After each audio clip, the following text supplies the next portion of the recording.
Hey everybody, happy Sunday. Hope everyone had a good weekend.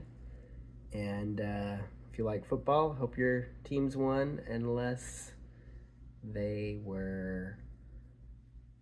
Who did the Cardinals play?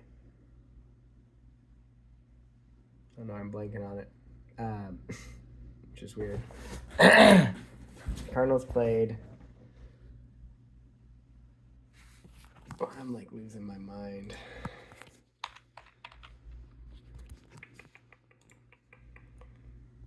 The Bills, yes. Unless you're a Bills fan, in that case, I hope your team lost, even though they did win. Anyway, so I promised that I would do an update, long form story of Luke, and so that's what I'm going to do. I'm going to tell the whole story from the beginning. You probably listened to a lot of this already before, or if you attended the funeral or listened to the funeral, you've already heard all of this mostly. There'll be a few extra tidbits that I didn't get added in, just because I was trying to finish up, even though I ran pretty long at the funeral too. Not sure how long this video will be, but you'll likely have heard most of this already. So if you don't listen to it, that's fine. You're probably not going to miss much, but there will be a few things that I don't think I've ever said before that I will add in. Mostly, I think at the end. Anyway, so let's just get into it. So obviously, Luke, well, we'll start at the very beginning. So Samantha, my wife, she has gestational diabetes. She's had them with all of our kids. And when you have gestational diabetes, they have regular scans. And what that means is you just have more ultrasounds than you normally would. And she was having ultrasounds, like, I want to say twice a week. And somewhere around 35 weeks, one of the ultrasounds found a mass in Luke. In his abdomen, and it was around 4 centimeters at the time. And I remember I was working, and Samantha, came and talked to me and told me about it, and my heart kind of sank. But at the time, for whatever reason, when I heard mass, I don't think I was thinking cancer. I was just thinking there's something in there that shouldn't be. I was obviously worried because it's bad to have things that shouldn't be there, but cancer wasn't what I was thinking. I don't know why. Anyway, from that, we then, her doctor said, hey, we're going to do regular ultrasounds, but we're going to refer you to a specialist. So we went to a specialist. They did another ultrasound and confirmed, yes, the mass was in fact in Luke. And when we talked to him, he referred us to Phoenix Children's, just because it's not normal for babies to have masses before they're born, for have masses at all. But he did give us some hope. He basically said, I don't think this is cancer, because the mass is, when we look at it in the ultrasounds, it's not very vascular, and if it was cancer, it would be really vascular. Which then I was like, oh, this could be cancer? But, it's probably not. It's just the benign mass. I guess this happens sometimes. Not really sure. And so then we got with Phoenix Children's, got a meeting with a neonatologist, and they recommended that we do an MRI. So we got an MRI done. I want to say this was 36 weeks is when we actually had the MRI done. And when they did the MRI, Luke did not like the MRI, and he flipped breech during the MRI. And we thought he was going to be breech because of that, because he had flipped breech. That's just a tidbit to add in there. So anyway, he flips breech, has MRI. Samantha goes in and looks at the scan results before we talk to a doctor or surgeon, because during all this we know there's a mass. We're assuming surgery, like we're assuming everyone's talking about surgery to get it out. And the main question is what is this mass impacting? Is it preventing him from being able to function normally? The main biggest concern was, well, I don't know if it was the biggest concern from them, but for me was, it was like maybe blocking his bowels, and so he couldn't survive on his, once he's out, and so they might have to go to immediate surgery.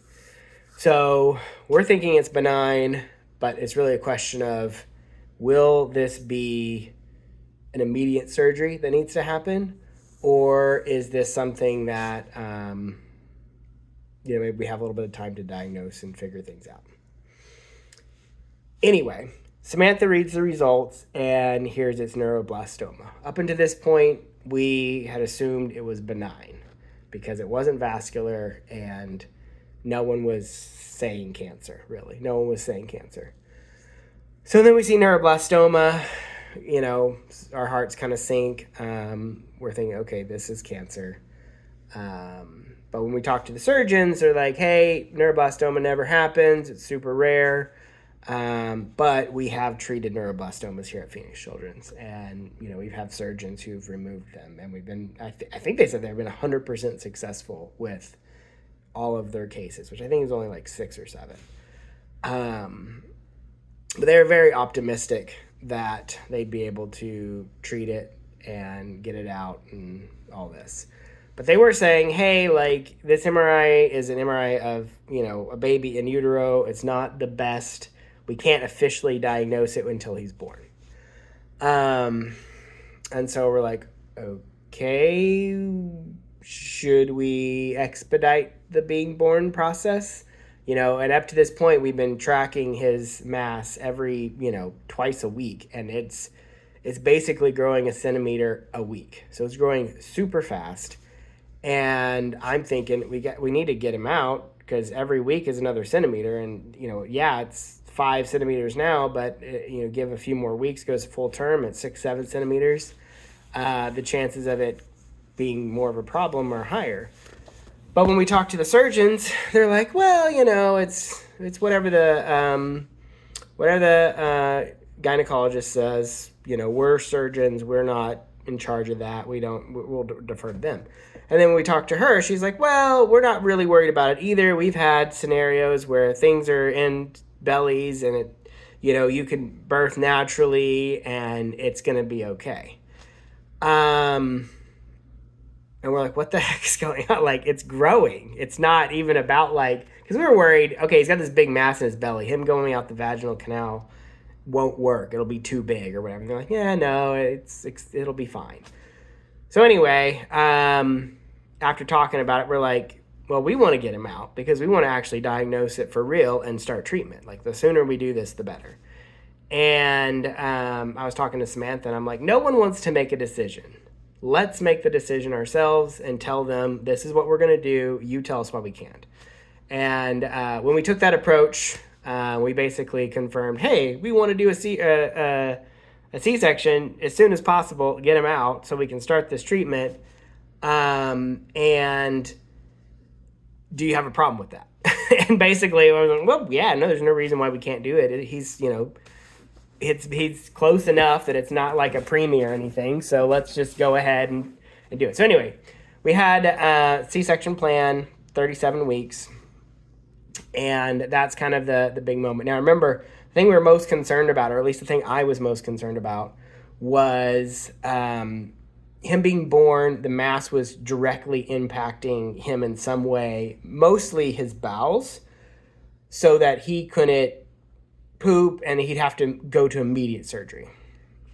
That's what I was most worried about. And we were at a hospital that did births, but they weren't Phoenix Children. They did have a surgeon on site that was like, yeah, we've done surgeries and we could do it. But I was like, well, and we know this is a pretty big mass at this point, and it was going to be a more complicated surgery. So, like, we're thinking we really want the best surgeons doing it, not just a surgeon over here at a children's hospital, but not a official children's hospital. Like, it's a regular hospital too. So anyway, we had the C-section. He's born. I remember him coming out and crying and acting very normal, just like all the other babies that we've had, and just like feeling like a relief that he's probably not going to need immediate attention. Like, there's a good chance that we'll have a little bit of time to work on it, and it won't be like we got to cut him open right now, which is what I was most worried about. It's like, give him a break. And up to this point, we're still thinking we're going to go home soon. This is going to be a quick little surgery. No big deal. So everything's looking good. He's crying. He's acting normal. And Samantha they're like, okay, we got him. Everything looks fine. No major concerns, but we're going to go ahead and take him do some scans. So they'll do a CT scan and start doing some of the diagnostics to find out what's wrong and to confirm what we think is true. So they took him to their NICU and did all that. Samantha's, in recovery and wanting to see him, but obviously he's in the NICU. So I went and saw him, and he seemed okay. Samantha's determined to see him, so she gets up, pulls her IV out herself, and walks over. It's been like 12 hours since the C-section. Walks over to see him. I can't remember if she breastfed him there or if she breastfed him right after he was born. I feel like it was at the NICU, because I think at the very beginning they were kind of moving things too quickly and she didn't have a chance. But I could be wrong. I don't 100% remember. But anyway, he did get breastfed, and he latched on, and everything was looking really good. And we were like, great, we got this great baby. He's going to be a great eater. Everything's going to be wonderful. He's in the NICU there, and then he pukes it up. I don't think it was like immediately, but it was a little bit later. And it was pretty clear that he couldn't hold the food down. They also confirmed, yes, he has a mass, it's big, it's all these things. And so I'm talking to the people in the NICU there, and they're like, so you're planning on going to Phoenix Children's, right? And I'm like, yeah, like I'm like opening the door at all for them to do any of the major treatment there. I'm like, let's get him over to Phoenix Children's. Clearly, this isn't going to be just because we literally were thinking maybe everything will be fine. We'll take him home. Then we'll come to Phoenix Children's in a week or two, and, we'll take care of it then. Like, that's still what was in our head at that time, or at least it was in my head. But it was becoming more and more apparent as things are going that this is just, it's not going to be that way. It's going to be straight to, intensive care. So I want him at Phoenix Children's because obviously they are a better hospital. They have better surgeons. They're the people we've been talking to, the neonatologists and the experts over there. So we get him transferred to Phoenix Children's. Samantha calls her doctor and has her discharge her much earlier than normal. I think it was literally that day. I think she might have been there for I think it was less than 24 hours. She gets discharged. They send him over to Phoenix Children's. We drive over to Phoenix Children's, and they start doing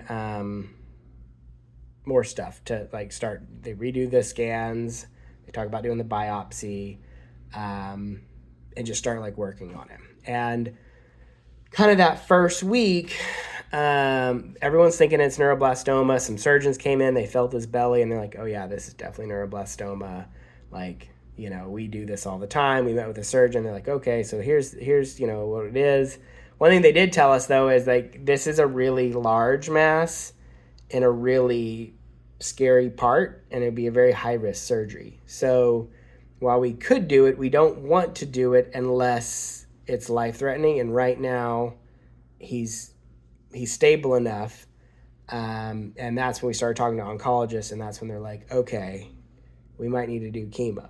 And when that kind of came in, I don't know, that was day 2 or so at Phoenix Children's, it was starting to hit home that this wasn't going to be a quick little go cut it out. We're going to go home and everything be fine. Like we're still kind of hanging on to that a little bit, but it's starting to feel like this is cancer, traditional cancer. We've got to do chemo. We're going to be here a long time. He's not eating. We're working through it. We started putting in, the NG first. Tried feeding him that way. That didn't work. Then they went to NJ. Then we had NG to just kind of get pressure off his stomach. They got him on TPN really quickly, which is just a way for him to have nutrition. So he was stable. He wasn't he was okay, but he also had all these interventions that they were doing. And we were all trying to figure out how to get food in him that he could tolerate. And during all this time, they did a biopsy, and then nephrology came in and said, hey, we need to put in a nephrostomy tube, which was kind of a surprise that, during that first week, really everyone was figuring it out for the first time, and there's, 20 or so different people involved. They didn't communicate super well. And so we hear one thing from one person in the morning and then another thing from another person. I remember one day, doctor was like, hey, we're going to go do surgery. And then a few hours later we moved with oncology and they're like, we're definitely not doing surgery. We're going to be doing chemo. And we're just back and forth and all this. But somewhere around Wednesday or so, things kind of were starting to settle in. We were starting to think, or at least I was thinking, okay, it's neuroblastoma. Yes, this sucks. Yes, this is going to be kind of a longer journey. It's not going to be just going home. No big deal. But they've treated this before, and there's a pretty standard process. You give them, if we caught it pretty early. And we caught it before he was born, so you can't really catch it much earlier. It only existed for 2 or 3 weeks before we caught it. And so I'm thinking odds are really good that we just, take care of it. So I believe it was Thursday. And while all this was going on, I was, putting updates out there, talking to my family and then Samantha's family. And I got tired of telling everybody, people were like, so what's going on? Because everything's changing every 5 minutes. And so I'm like, I'm going to just start a group and invite everyone from my family and from Samantha's family. Because we had our own little private family groups on both sides that I was in. So I was copying and pasting and dumping into each group. And I'm just like, I don't have time for this. So I'm going to make one group. If you want to get the updates, you join my group, and I'm going to do it once. So I started the group, and this is the group that I'm going to post to that now has tons of people in it. And then it started adding more people besides just family. And there were other people who started to want to get updates and see what's going on and pray for us. And Melody, I remember talking to her, she mentioned that she had a friend who had a kid with cancer who got treated at St. Jude. And I remember thinking, Phoenix Children's is a great hospital. It's neuroblastoma. This isn't a big deal. There's no reason for us to go anywhere. Moving across the country, I don't have the money for, and it doesn't make sense. And so I remember talking, it was maybe just in passing, but I remember being pretty firm, Phoenix Children's is a really good hospital. We're not going anywhere. We'll take care of it here in Arizona. Arizona is a huge city. We have great people here. Well, all this happens, he gets his nephrostomy tube in, he's under anesthesia, they do the biopsy, they're doing all this stuff. And then we meet with oncology and they let us know that it isn't neuroblastoma. And obviously we were having ups and downs and emotions this whole time, but up until that point, I was pretty confident that we got this under control here in Phoenix Children's. And it was just sucky because we were still hoping that we were going to be able to just take him home and be, benign and no big deal, but clearly that wasn't the case. We're actually going to probably need to do chemo. I think realizing that we had to do chemo, that was a big downer.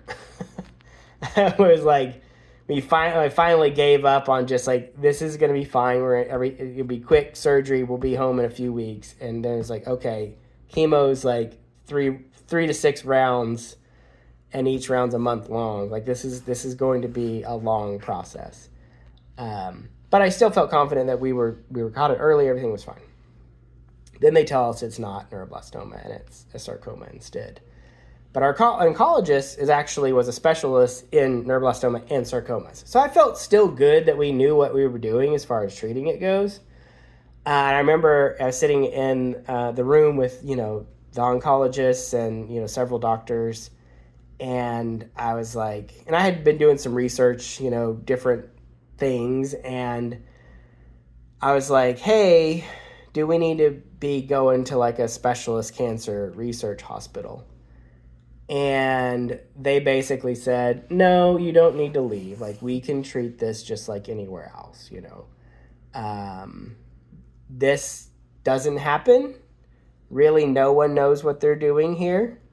But we're confident and we can take it on and we'll make a treatment plan. And, like, we want to treat him here. So I was pretty on board with it. I remember thinking, it's a shot in the dark. It's a great hospital here. If he's not going to make it here, he's not going to make it somewhere else either. So let's just stay here. Like, I'm not going to go and I remember there was a hospital in New York. I forget the name of it, but that I looked up that did, the undifferentiated round cell sarcomas, and I was like, yeah, like going to New York or whatever didn't really sound like something I would want to do. So that was one of the ones I was thinking about. But anyway, so I'm pretty like, okay, we're gonna stay here. And then we kind of had, kind of our first God moment, I would say, which was Nicole Dodge reaches out to us directly. And I think Melody had talked to her or she joined our group. I can't remember exactly how it happened, but she reached out and basically gave me a rundown about St. Jude and how great they were and recommended that we really consider them.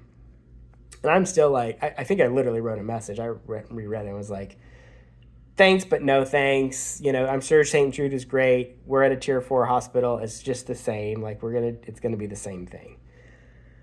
And I talked to Samantha. We both agreed we were going to stay in Arizona and we weren't going to move. We weren't going to uproot the whole family and, potentially wreck ourselves financially.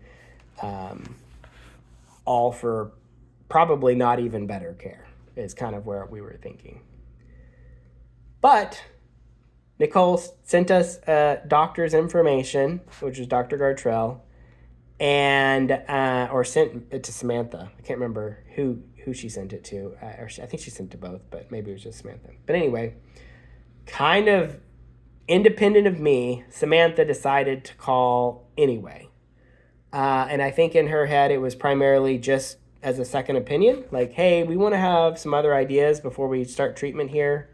And Nicole Dodge did mention, hey, like, they won't take you if you start treatment already. And this was a Friday. And Samantha called, left a message, not really expecting anything. And Dr. Gartrell called her back in like 15 minutes. And when she talked to her, she told her, hey, like, if he does in fact have that, there's some trials that we think we can get him in on. And assuming he qualifies, we'll take him and we'll fly you out here. It won't cost you anything. We won't, give you any medical bills or whatever, and we'll give you housing. And the one thing that she did mention, which was really important, was at St. Jude, they have, where they give them cancer treatment, they also have a parent room, which is next to them. And at this time, we're in Phoenix Children's on their NICU, and by this point, they moved us into like a room. But before that, it was like literally on the floor with like a little pod of little babies. And there was no place for us to sleep or be there. And we were like, hey, we're going to need to be doing chemo. And just the thought of leaving him, at night, or even, just leaving him at all while he's going through that was not something that we wanted to do. And when we heard that St. Jude had the option for a parent room, we kind of talked and we're like, all the reasons we thought we weren't going to do it, which is mainly we couldn't just afford it, like being able to up and leave. And, I knew this was 6 months, like where would we stay? And like none of that, those were all things that just seemed like impossible hurdles. When she cleared all those and said, hey, that's not an issue. Like, we got you covered. You just have to come. And while he's having treatment, you can literally sleep in the same room as him. We talked about it and we're like, if he doesn't make it, we will always have regrets. So because of that, we have to go. Like, we just have to go. And at the end of the day, this was Friday. We're talking, I think it was like 2, and we were potentially starting chemo that evening or that Saturday. And so all I can say is it's just a God thing. Like, the fact that we were able to, the fact that all that happened to change our minds and just to be in contact, people respond, and like all that happened so quickly. It's unexplainable outside of God wanting us at St. Jude. And so we said, let's do it. And we went back into Phoenix Children and we were like, hey, we're leaving. We're assuming this is what it is, and your pathology is correct. We're going to St. Jude. We need you to send everything over to them because I'm still worried. Like, his tumor is growing fast, and I am wanting to start treatment as soon as possible. Like, I'm like, if we're going, we got to go quick because we got to start treatment over there. Like, we were supposed to start treatment now. So we got to go quick. And I remember talking to the doctors at Phoenix Children, and they were like, sure, yeah, we're friends with everyone. It's no big deal. Like, and I'm like, no, like, I need you to do this right now. And then they kind of like they realized, oh, like, you mean like right this very second. And it was interesting. So we got things moving, and we were we had an on-call oncologist that wasn't our normal one who we met with. And she's like, hey, I actually worked at St. Jude for a while. I think she did some of her training there. And she's like, oh, Dr. Gartrell, I know her. And yeah, I'll get all your stuff over to her and, let them know. And so super, super wonderful because we were able to just be like, all right, you're going to take care of that for us. And we'll get this plan moving. Gartrell got with travel and like arranged everything. So then Saturday, our oncologist from Phoenix Children's was like, hey, like, let's meet before you do all this. And we're going to tell you, what's going on. And so we're like, sure. Yeah. We made up our mind, but we will listen. So we sat down with her and she kind of gave us the treatment plan and outlined it would be this. And it was kind of like, hey, and at St. Jude, they're going to just do these things and you don't know what's going to happen. And it can be really hard on Luke. And I want to go a little slower and all this. And we're like, thanks, but they have parent rooms, so we're leaving, basically. But going back, when we got back home, I looked at the treatment plan. And, after being at St. Jude for a while and learning about cancer and his treatment, the treatment was much, much more aggressive at St. Jude. And I would have been very surprised. I'm positive that if he had stayed at Phoenix Children's, his tumor would not have shrunk, probably. It might have kept growing. And I'm sure our time with him would have been so much worse here than it would have been there. Independent of the parent room, he likely would have been in pain and super bloated belly, and it would have been horrible, I think, if we had stayed here. So God sent us to St. Jude so that we could have time with him that we wouldn't have had here. So we went to St. Jude. And when we got there, everything kind of happened really quickly. I mean, we're talking from Friday to Sunday night. We packed our bags. I ran over to the store, got some giant suitcases, loaded everything up, and we were on a plane the morning of Sunday. It was a connecting flight, took all day, but we got to St. Jude. I think it was around 10, and it was very different from where we're used to at Phoenix Children. But I remember during that time he had pulled out both of his tubes, his NG and his NJ tube. So he wasn't able to eat anything, and he didn't have his tummy. He was having his NG to like let off pressure, and he had pulled all of them out. And when I came over to housing, or like it was like a little hotel, it's Tri Delta. I came in that night, and Samantha's like all worried about him, but she was there, and she was telling me she didn't know what to do. They weren't able to like fix it. They didn't know what they were doing. They didn't know how to put the tubes in or anything. And so she's like, "Can you go over there?" I'm like, "Oh yeah, I'll go over there." So I went over there, and not knowing where I was or anything, just like got on a shuttle and tried to get people to show me where to go. And I went up there, and they just let me in, which was weird because like I was used to being at the NICU. And like you had to like show your ID, and it was like the security was much, much higher at Phoenix Children's than it was at St. Jude. Like they were like, "Oh yeah, you're Luke's dad over here." I'm like, I didn't show an ID. Like, how would you even know? So they're more trusting, I guess. Like, how would you know if you weren't him, I guess. But I went in and saw him, and he was crying, and he was just having a really hard time. And so I'm picking him up and just calming him down as much as I can. And I remember being like, "Guys, like we got to put he's mad because he's got all this pressure on his belly, and he can't, like we've got to put the tubes back in so that he will feel better." And he was having a hard time. And then somewhere around 1 a.m. he puked up a bunch of nasty bile, and then he felt better. And he calmed down, and I was like, okay, he's all right now.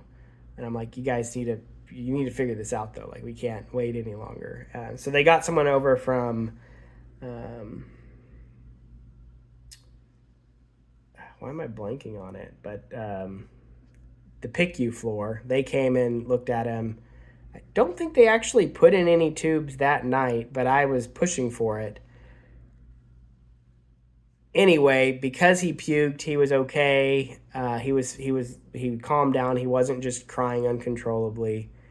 I left him and went back and slept. And it was weird because when we had been at Phoenix Children's, we would leave Luke overnight because that's what we were used to. They didn't really have a spot for you.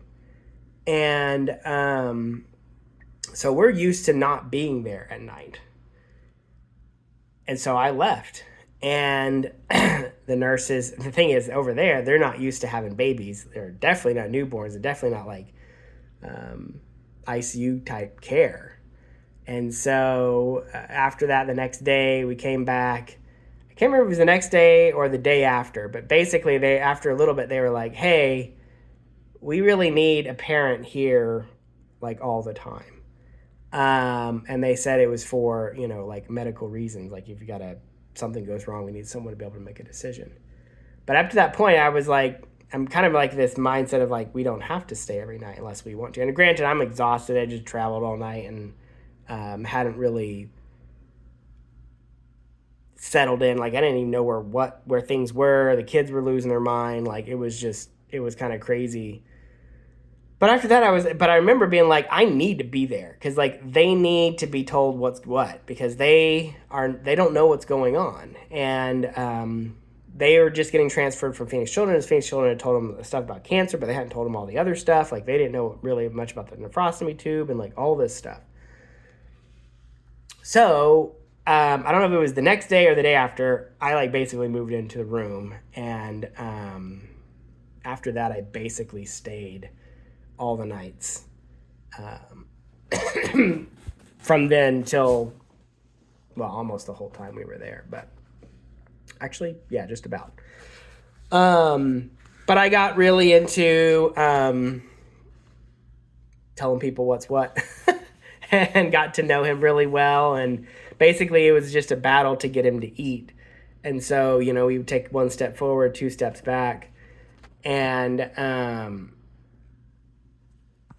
during that time, I was in the room. So I was in there with rounds. I was in there talking to people. I was, always advocating for him and ensuring that the whole story was clear to the doctor or the nurse or whatever. And they actually knew all the stuff. So it took a little while for them to kind of get used to Luke, but it felt quicker than it did at Phoenix Children. I think at Phoenix Children's, it was just, there was just literally no one knew anything at the beginning. And at St. Jude, they really knew everything. It was just, starting to like work on actual treatment. But I do remember when we were at Phoenix Children's, we basically had no hope. We basically were thinking, we're just here throwing darts at the wall, hoping we get lucky, but he's going to die. And then we got to St. Jude.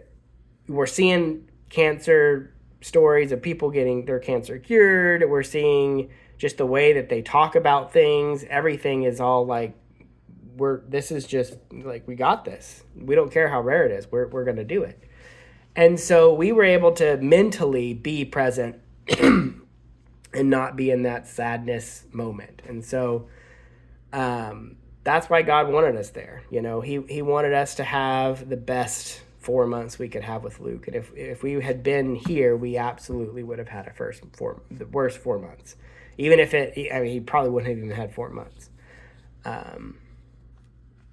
Anyway, so we start chemo. They confirm the diagnosis, and he didn't qualify for any trials, but they had a plan that was, pretty aggressive. Basically, chemo every 2 weeks. They get his counts down. They bring him back up, and they give him chemo again. And they do things to help bring him back up, and they just hit him really hard.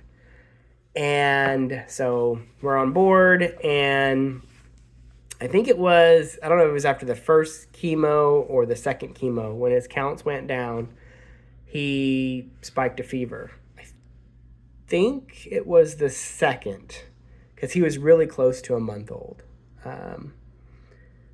But anyway, he spiked a fever, and I remember I was sleeping in the room, and it was like 5 a.m, and the nurse said, hey, he's got a fever, and we need to do a spinal tap. And so I pop on the group and tell everyone to pray, and they do a spinal tap, and it was a doctor. He's like, I do like 5 of these a week. Like, I do these all the time. He does a spinal tap, and he doesn't get the spinal fluid. He gets blood. And he's like, that doesn't make any sense. And they had a couple, literally, they tried like 3 different doctors to do a spinal tap, and none of them were able to get the spinal tap. And the reason they do that is in case he has meningitis. And so they put him on antibiotics and things, basically to protect him from that. But I remember basically asking everyone to pray, and shortly thereafter, I think it was literally like an hour later, his fever was gone and he was totally okay. And part of that probably was antibiotics. But I think part of it was also God listening to everyone praying. And at this point, our group had grown quite a bit. We were, I don't know if we were several hundred people, or maybe, 600-700 people, quite a few. But I remember it being a lot of people that were praying. And it was impactful to me just to see like God moving while we were asking for something. So I call that God moment 2. I don't know, and there's 7 God moments that I'm going to highlight during this story, but that was God moment 2. he was fine. The antibiotics took care of everything.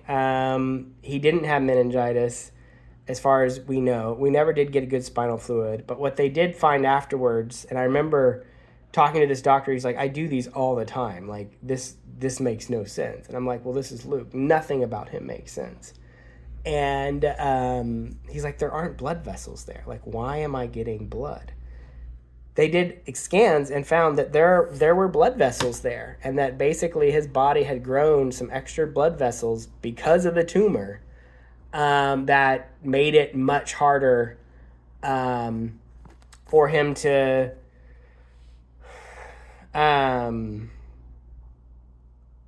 for you to be able to get that spinal fluid. And I think you probably would want to do it with ultrasound, and even then it might have been really hard. They basically didn't try because they had already put him on enough antibiotics that they're like, the spinal fluid would be clear, and we would just waste our time at this point. Anyway, one thing I want to highlight too is when we got in there that first time, that first like month and a half, we're just like trying to get things settled. And at St. Jude, they like to send you home, so you have time with outside of the hospital. It's good for your mental health, good for the patients, good for everybody. But he needed so many interventions that we basically were in the room for weeks and weeks and weeks. And the room we had gotten was 5103. So he spent a lot of time in that room. We finally do get discharged, and it was post chemo. Everything was looking good. I don't remember exactly the situation at that time. We weren't discharged for very long. I think it was only like 2, maybe 3 days, and then I think he spiked his second fever. I don't remember exactly, but we end up back in the hospital, and we go back to 5103. And we're in there for quite a while again. And then during this time, the chemo starts working. And in addition to seeing God kind of working as we ask for things, and then just people supporting us and the group growing, and a lot of the things that were stressing us about, like taking care of Samantha's mom and her having housing and paying for her to come out here, and just people being so loving and caring and giving. And we got to feel the love of God a lot while we were there and see him care for us. We also got to see kind of the chemo working. His tumor clearly wasn't growing the way it was in Phoenix Children. Like he was starting to look better. He was acting more and more like a regular baby. We were waiting for the chemo to run, but it was clearly visually he was doing better. So we finally have our first big moment, which was the scans, to check to see, like, was the chemo actually working? We thought it was, but we didn't really know. We didn't want to put him under anesthesia. We basically had to wait and see. And I had gone back to work at this point, and I think it was my first week back. I want to say it was a Thursday, and I get a call from Samantha's phone. I pick it up, and it's not Samantha, and it was she. So she was going to do scans, and they're just routine scans to check like MRI, CT, that kind of stuff. And I wasn't expecting any issues. I was expecting, I think we were currently discharged at the time, and she had just gone in to do the scans, and then he was gonna come back that night. Like, I think that was the plan. I can't remember for sure, but basically it was unexpected to get a call from Samantha and it not be her. They told me to come to the infusion center, which is like their outpatient urgent care over at St. Jude, where he was being monitored. And I knew he already had the scans or everything. I hear her crying in the background. I know something's really bad going on. I don't remember exactly what they said, but I think I was on like a check-in, like a daily scrum. I just hung up and left, just stood up and left. And I wasn't running, but I was walking super, super fast to get over there. And I'm praying, God, don't let this be it. Didn't bring us all the way here just for him to die, with a scan. So we get there. I can't remember if I posted on the group then or if I posted on the group when I got in the room. I remember talking to a nurse, and she said, I can't remember if she said they were doing chest compressions or not, but they basically, I remember asking, is he gone? When she said, oh, your dad, and she started walking me back, and she said, no, they're working on him. I think that's what it was. I was like, is he gone? And they're like, no, they're working on him. And so I don't know what that means, but I knew that it wasn't good. And there was a whole bunch of people, and it was just a lot going on. So they take me back to the room with Samantha. Samantha's bawling, crying. Then I think it was then that they came in and said, we're doing chest compressions on him. And so, I'm crying now. We're both crying, thinking, and it's been a while. Like at this point, it'd been. I mean, I walked all the way over, and I'm in there. I'm like, this is it. And then they come in. Well, there was a nurse, Kristen, who started praying with us. I can't remember if she asked or what, but anyway, we were like, yes, absolutely pray. And I had asked for people to pray on the group, and she's praying, and then a nurse comes in, or I think it was his doctor actually. I forget exactly who it was, but they said he has a pulse, and he came back. And he went to the ICU, and I remember seeing him. He was kicking and screaming, and he was angry, but he had a lot going on, and so they put, a breathing tube down him and basically intubated him so he could recover. But he was there, and so we were really worried. Brain damage. We thought, maybe, he wouldn't be himself at all after this, and he was in the ICU for like a week at recovery. But anyway, during that time, I'm calling that God moment number 3, which was he came back. And it was pretty shortly after I asked everyone to start praying that he came back. And he was out for 25 minutes, which is a ridiculous amount of time. Like, he had no business coming back. All I can think is he went and saw Jesus, and Jesus said, your work's not quite done yet. And so he sent him home, sent him back with us. And then we also find out at the same time that his tumor has shrunk pretty significantly, like more than 50% of the total mass. I want to say it was like 67% of the total mass of the tumor has shrunk. So he dies, and then his tumor shrinks. So it's like good and bad news. And we got these big ups and downs. But during this whole time, even after that, like since he didn't die, like I was like, okay, he didn't die. Now he's never going to die. Like I've got 100% confidence that everything's fine. And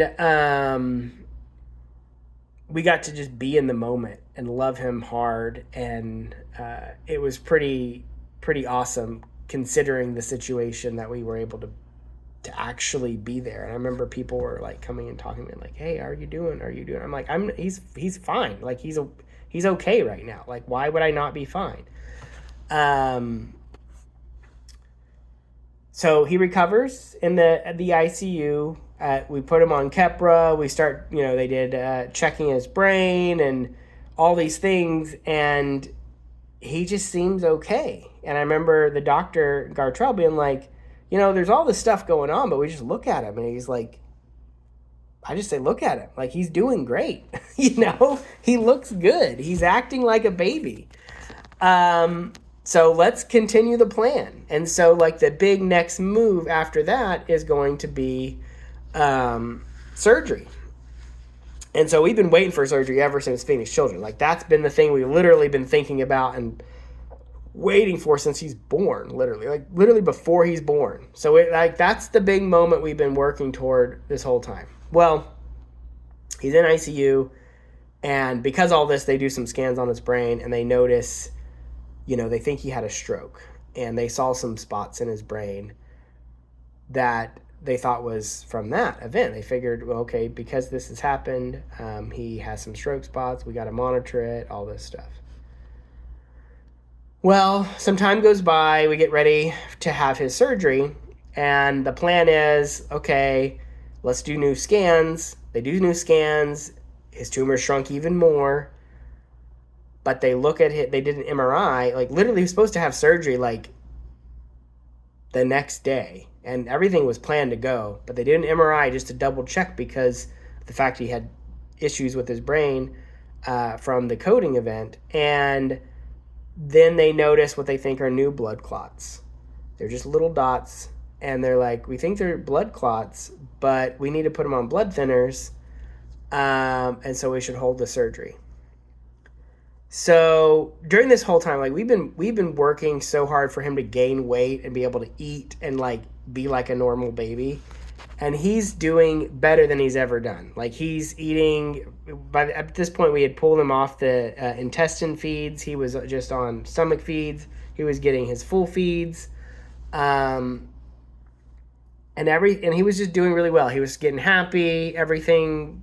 He actually got like a full belly type feeling a little bit. You could tell, maybe not actually full belly, but he wasn't feeling hungry, and just a lot to be happy about.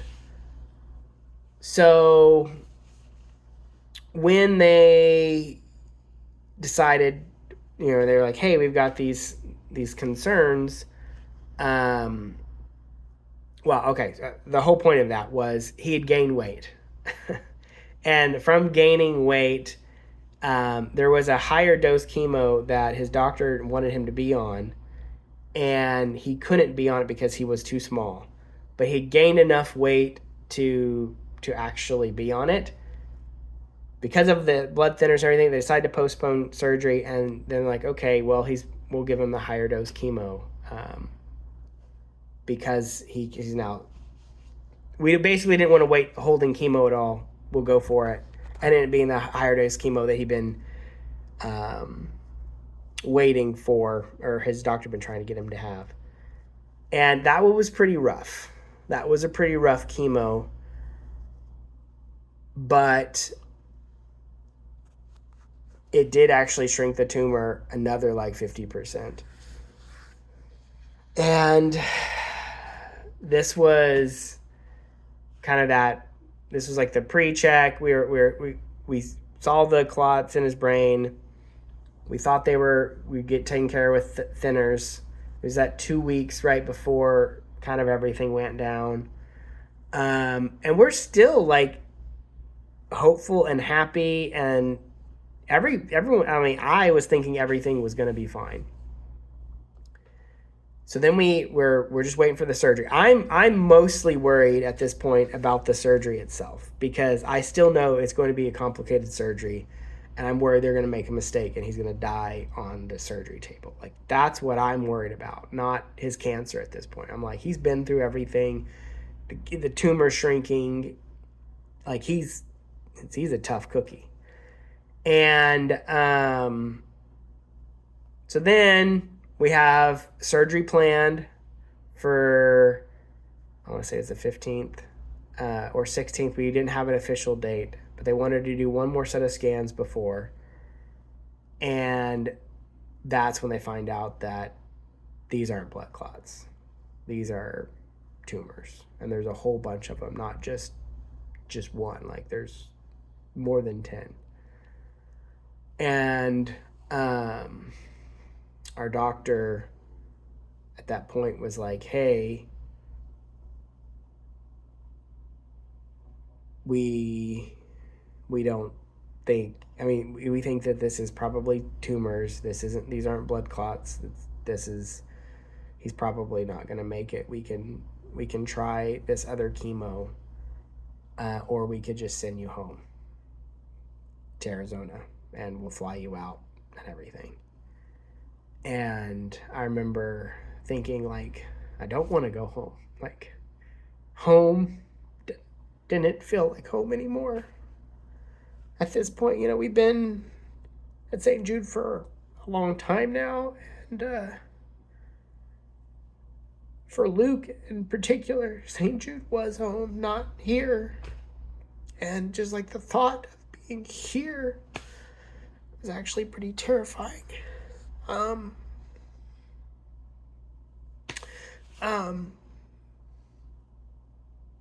So part of it was that. Part of it was I wasn't ready to give up yet. So I was like, well, we've made it this far. Well, he wasn't supposed to make it anyway, so let's just try this other chemo. And so his doctor said, okay, well, before we do anything, we should do a biopsy just to make sure that this isn't something else. Like, nothing about Luke makes sense at all, ever. So they planned on the biopsy for Monday.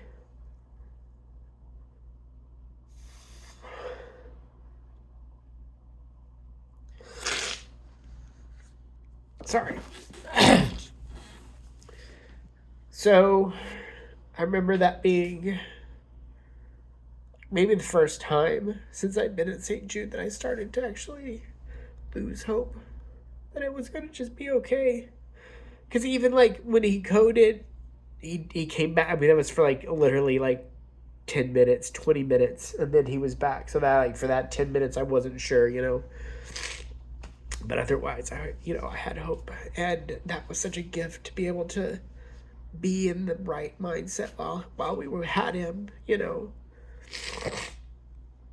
But then this happened, and he's been through all these things. I'm thinking that we have time still. I don't know how much time. No one really knew, but we're gonna keep fighting. And so I wasn't telling everyone like, hey, come out here right now, because this is all gonna happen or whatever.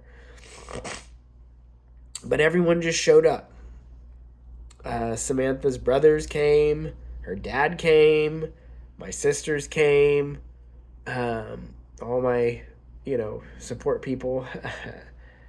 My cousins in Memphis showed up, and I call it God moment 4. That was just unexpected, for everyone to just come, because it's not like he hadn't coded before, and like his whole life has been a battle. Like, yes, this was a bigger battle, but at the same time, this was what he's been doing this whole time, and people weren't just showing up. So everyone shows up, and it's kind of like icky and gross in Memphis. It's August, and that weekend was gorgeous. It was, I don't know, it was like 80 degrees. It was probably the 2 nicest days that I had there for the past month and a half. Everyone shows up. We decide to take Luke to the zoo, because we love the zoo. And Melody or someone was like, hey, we should see if we could get some pictures. Maybe we'll post on the group and see if anyone knows anybody who could do pictures. Someone I've never met before in my life decided, we're talking like an hour's notice, to take several hours of her day and come to the zoo and take pictures of us.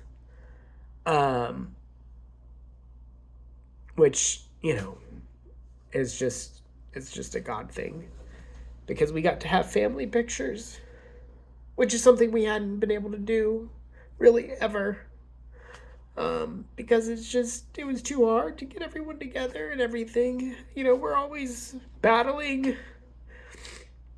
So to have a gorgeous day, and Luke to be okay and have a good day with like a ton of my family and Samantha's family, all of Samantha's family just about, and be able to like have family pictures. And I've got really good pictures of us as a family now because of that. Um, so that's 100% just God deciding to give us that gift.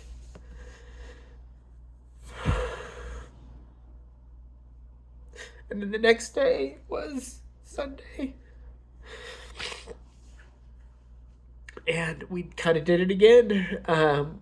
We normally are supposed to have, like, give notice to have, like, a kitchen over at Domino's Village, which is where we were staying. But we just asked, and they let us have it. And we got to have just a good time as a family. He got his 4-month pictures. And, really both those days, he was happy. Um, there were moments when he was a little off, but he smiled and cooed both those days. And it was,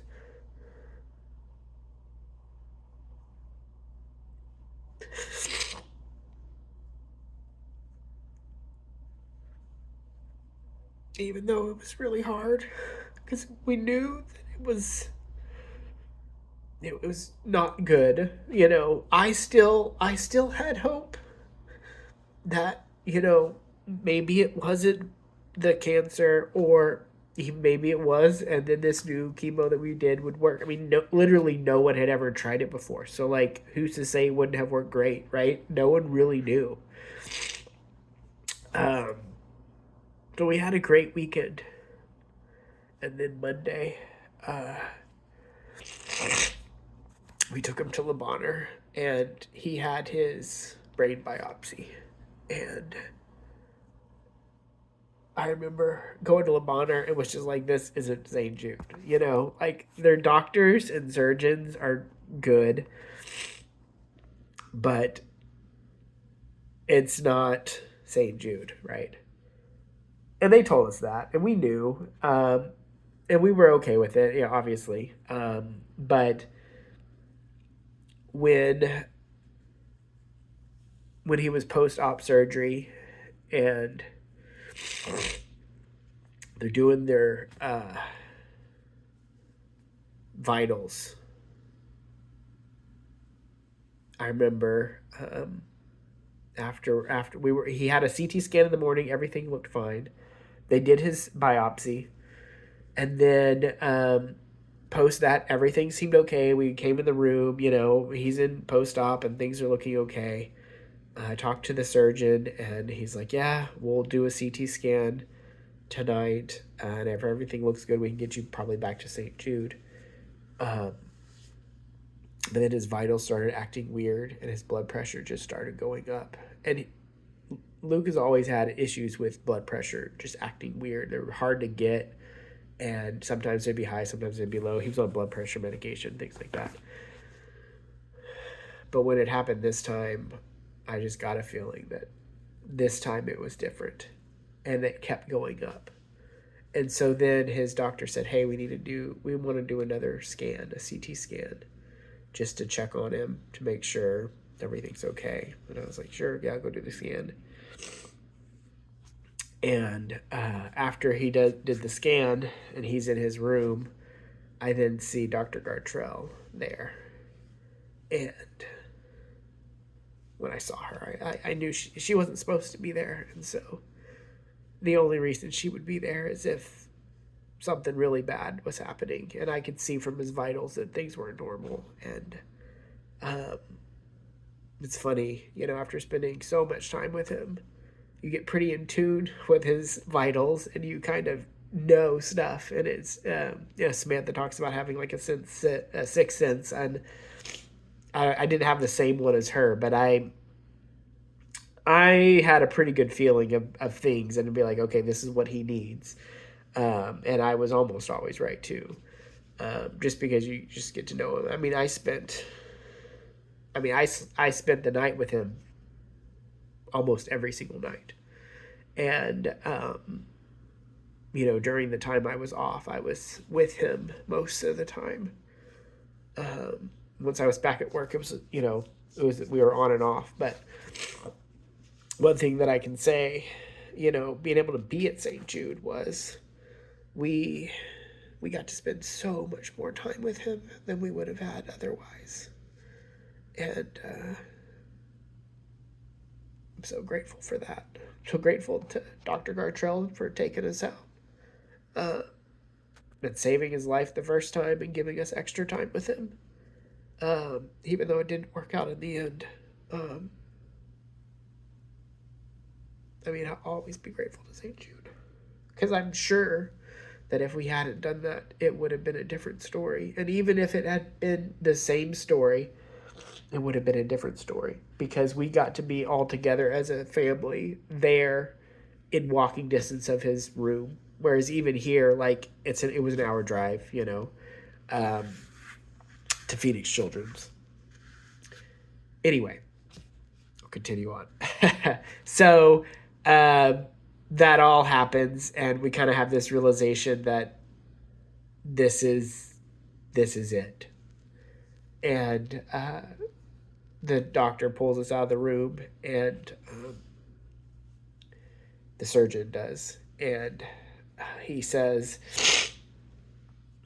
with Gartrell, the weirdest thing has never happened before, totally unexplainable, but the tumor that he biopsied didn't bleed. It's acting normal. It's acting the way he'd expect, but all the other tumors, all at the same time, started bleeding. And he's like, we could do an emergency surgery tonight to try to let the pressure off his brain, because all this bleeding is putting a lot of pressure on his brain. But that's, really the only thing we can do. And there's just a whole bunch of them. So, it's not like we can go and just remove them or anything. And he'd just been through brain surgery. And at that was kind of the moment where I was like, okay, this is it, And I was like, I'm not putting him through another brain surgery, for something that maybe buys him another day or two, He had no confidence that it wasn't like, we'll do this and it'll heal him. It was like, no, we could drain some of the pressure, and then, he'll still die in a week. And so we said no. And then after that, we were like, okay, we don't want to be here then, we don't want to be at Le Bonheur while he's dying. And so St. Jude was there, and basically got it moved quicker than normal to get us transferred back to St. Jude. And I remember the ambulance came, and we wanted to go back to St. Jude, and they weren't going to let us travel in the ambulance with him. And I remember being like, he's dying. I'm not leaving him. And Samantha was the same way. We're like, we're not good. If you're gonna take him, we're going with him. And well, we can. You have policy and blah blah blah. Well, Gartrell and St. Jude basically ruffled the right feathers and got the right approvals and sign-offs. I don't know if I signed something or not, but after a little bit, they did get us to travel. And I was like, if you're not going to do it, then I'll just put him in the car seat and take him in my car. He's that's not what I'm worried about, but I'm not leaving him by himself. So anyway, we get to go to St. Jude, and they take us up to the 5th floor, which is where he spent most of his life. And I remember asking Gartrell, because she was with us, I was like, what room is he in? And she said he's in 5103.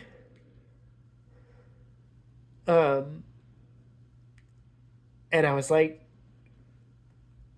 did you do that on purpose? And she's like, what?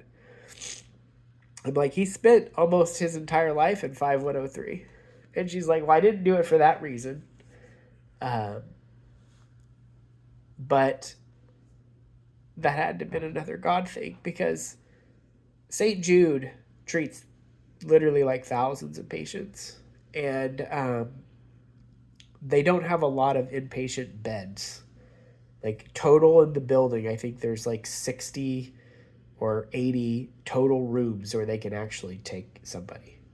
But they have all these patients that come in and out. And so the odds of you ending up in the same room twice are very, very low.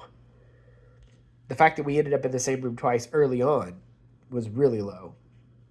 But then for it to just happen to be available this Monday night is just incredibly unlikely. But that was his home. And so when you think about being at hospice or whatever, you want to be home. And so, and it was also the largest room, and there was a lot of other, it was tied to like the family room, and it was pretty cool to have like room for the kids and things. But because we had a bunch of people there. But God let us go back to that room because it was home. Anyway, it meant a lot to me because I remember not wanting to be in Phoenix because that wasn't home, you know. Anyway, that was God moment 5. Um, then we were there for a day, and he wasn't going, and we were, starting to put him on sedations and things, and I kept hoping that maybe miraculously it would turn around, and so I didn't want to put him like all the way 100% out. I wanted to be able to give him an opportunity to recover just in case. After about the first day, it was pretty obvious that wasn't going to happen, and we started upping the doses of morphine and things, and after about a day, it was like, all right, look, you can go, like, it's okay. But he was hanging on, and I didn't know why.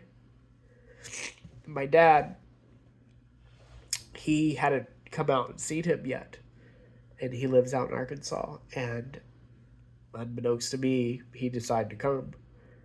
And my brother had passed away before I was born, when he was a baby. And so I figured, well, there's probably something that Dad needs to process. And so that's why that's why God's keeping Luke here. It's long enough for Dad to come and see him. And then my dad got there, and they got to see him. I was like, all right, he's whatever he needed to do, it's done. You could go now. And my dad, he's like ultra conservative pastor. Well, it was a pastor, but he does things a little different than most people. And when he came in, he asked, "Hey, has anyone anointed him yet?" And anointing is normally something that you do when you're like trying to, get healed or something.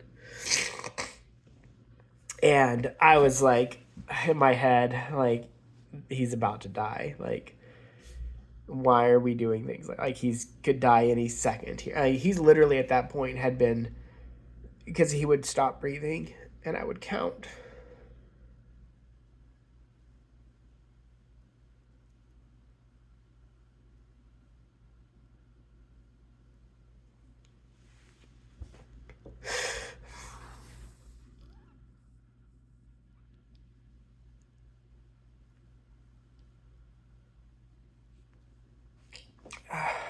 And he would hold his breath for like 40 seconds.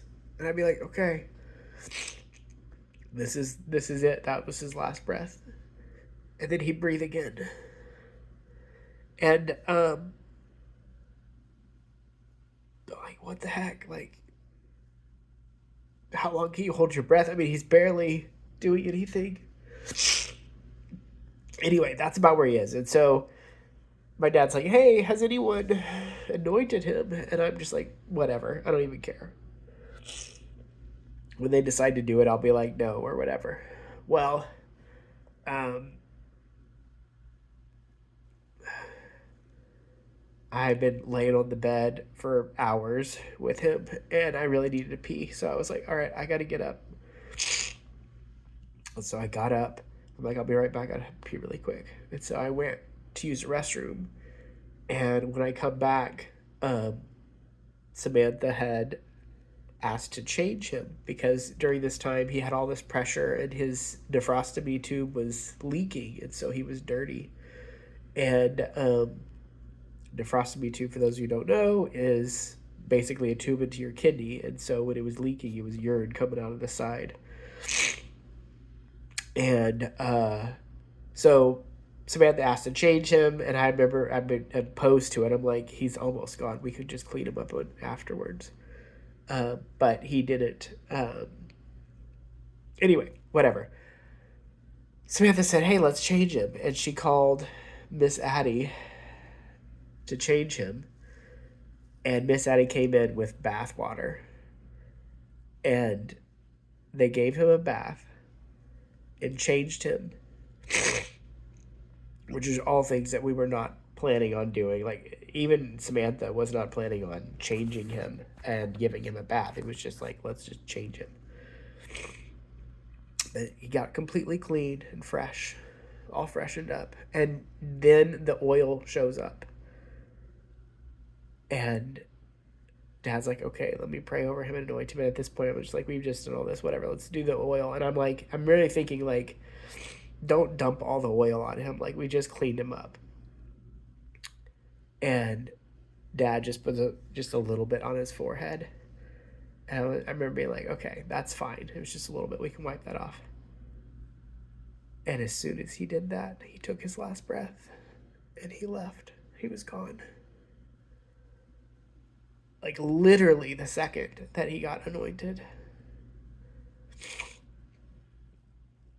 And so that's God moment 6. None of it made any sense. Other than God wanted him to have a bath and be anointed, and then took him after that. And there's some verses in the Bible that talk about being cleansed and anointed. I'm 100% confident Luke would have been in heaven no matter what. But it does talk about that in the Bible. And I think for, there were people that were in the room that don't even believe in God. And I don't know what they're going to think if they listen to this right here, but I don't know how you deny that was just, how you just say that was an accident. There's just like random happenings of chance. Like, none of this makes any sense for it to have just randomly happened. There's just too many things that are very specific. So then he was gone. And after that, we left. And the weird thing is, during that whole, there was a weird moment where Miss Addie, she, like, right after that, proclaims that the reason that this happened was that so that I could feel what it was like to be the father, like God the Father, and have his son die. I uniquely got to be a father that gave my son, not giving my son the same way that God gave Jesus, but, that whole parallel. And, for me, as someone who's a Christian, I always think about Jesus and not really the Father. I kind of think of the Father as more stoic and somebody who just, I don't know, is not loving the same way. I think of Jesus, like, Jesus loves me, this I know, not God the Father. But it was an interesting way to, I don't know if this is allegory or parallel, but to really put it in a different perspective, to think about what God the Father actually, like God the Father loved the world so much that he gave his son. And, you know, me having lost my son, to like I would never give my son to save the world. But he did. And Addie called it out, and it was just like, who does that? Addie does. But I think God told her to do that. And it meant something to me in that moment, for sure, to just like have a different perspective. So then that all happens. Things kind of settle in, and all this is going on. And the weird thing is we, meaning me and Samantha, as far as I can tell, haven't been like ragingly mad at God. And we had a weird peace about us this whole time, even now. It's different now, obviously, being away from it. But we felt held by God. And it's interesting because if you listen to a lot of Christian music, there's like quite a few where it talks about being held by God. And they just have a completely different like meaning to what do you think of, you know, when you hear it otherwise. I'm just like, oh yeah, held, whatever. But then like when you actually feel it, it's just different. So that's God moment number 7, which was the final moment. And if you listen to the preacher at his funeral, he mentioned 7 moments, and it's because I had written this outline out, and I called him out, but I didn't get a chance to go through them all because I just ran out of time. As you can see, I'm at 1 hour and 20 minutes now, and but there were 7 that I had come up, 7 unique moments. The last one was just being held by God and having a peace and feeling, even in the midst of all of this, I don't know, just like a belief and understanding that God had a plan and that he loved us and he cared for us. But the interesting thing for the held thing that I want to highlight was Luke had a really hard life. I spent a lot of time with him. I spent almost every night with him, and most of the days with him. And at night he would wake up and he would cry, and he would have, you know, something that was, you know, they would do his vitals and he got pissed off or he didn't feel good. And I would get up and I would calm him down. And other people couldn't calm him down. I mean, Samantha could, but like a regular nurse or whatever, like they couldn't calm him down. It didn't work. But I could come over there and talk to him and hold him, or, you know, grab his little hands, and he would grab my fingers, and I could kind of shake him a little bit, and just he knew I was there, and he would calm down. And even through the midst of the hardest stuff, I think he got to have a feeling of peace himself.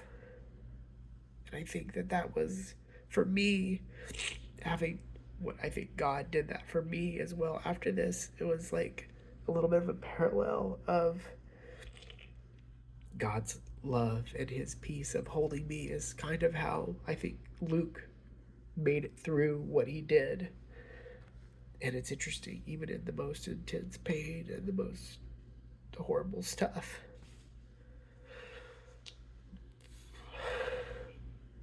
to have peace, it really helps.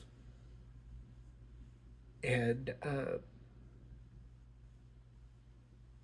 I think that because we were at St. Jude and because we were able to be with him, and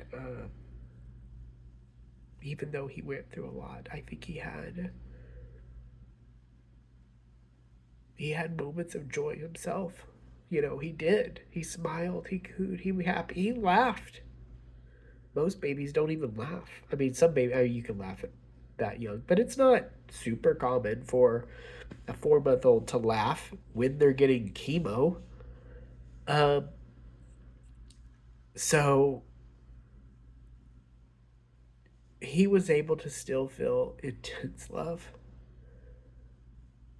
And I'm just super grateful that we were at St. Jude and were able to do that in a way that we wouldn't have otherwise been able to. And, the two parallels that were kind of meaningful at the end for me was one, what was it like? God the Father actually really cares for all of us. And then the other is that feeling of peace and care and like being held, and how that I think Luke's life was a little bit of a parallel for that as well, for me personally. So yeah, sorry, I'm all stuffed up now, so I probably sound weird. I need to blow my nose, but I don't really want to do it on camera.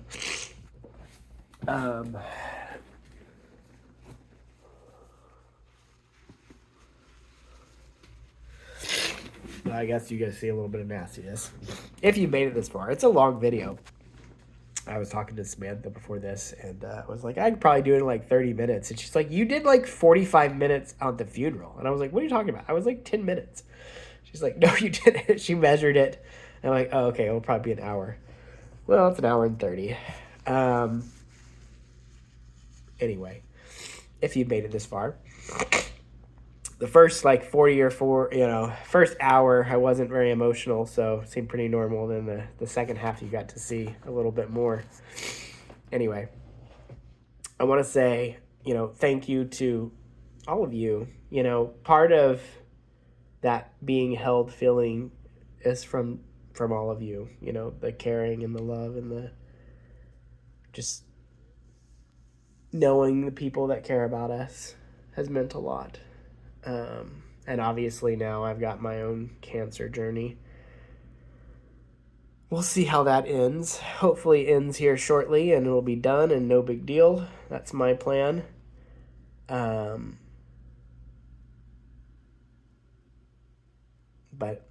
anyway, that's Luke's story. I don't think I'm going to tell this story again, so that was it. But yeah, all right. Well, you guys have a wonderful week. Love all of you. And I'll probably give another update about me on the 25th or whatever. Bye.